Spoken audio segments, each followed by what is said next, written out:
The issue of events and human rights has been with us for millennia, certainly since the Romans used major events with their bread and circuses to distract and even divide their population.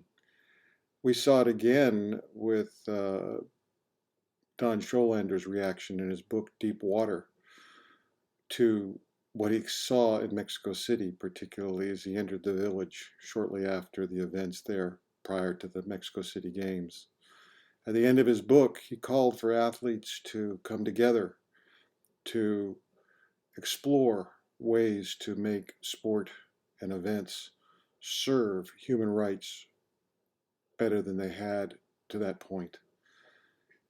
What Don recognized and what others have recognized since is that it really isn't intrinsic to events what effect they have. It's how we use them, it's what we do with them, it's the way we capitalize upon them or fail to capitalize upon them.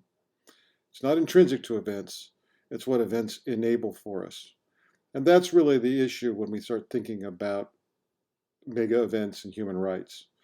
Very often we think about it with reference to the Olympic Games. But in fact, the Olympic Games are, as a sporting event, a mega event. And there are many, what we learn from the Olympic Games are things that we can learn for other events and from other events. In other words, they're not unique, they're not special, they're just longer, more intense, and sometimes more obvious, and where the lessons we learn can be taken elsewhere. And that's important to bear in mind. So, beginning to unpack the how we use events, how we don't use events, how we could use events is extremely important. And it's been important for thousands of years.